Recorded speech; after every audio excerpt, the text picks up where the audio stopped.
ஓம் நம சிவாயா. திருவெம்பாவை பாசுரம் 20.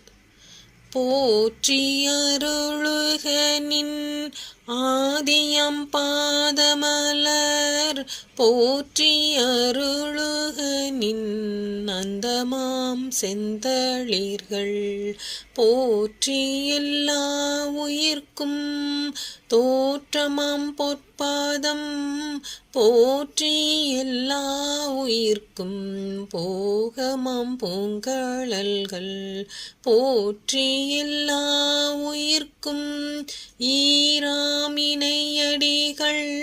போற்றி மல்லான் முகனும் காணாத புண்டரீகம், போற்றியாம் உய்ய ஆட்கொண்டருளும் பொன்மலர்கள், போற்றி அம்மார்கழி நீராடேலோர் எம்பாவாய், போற்றி அம்மார்கழி நீராடேலோர் எம்பாவாய்.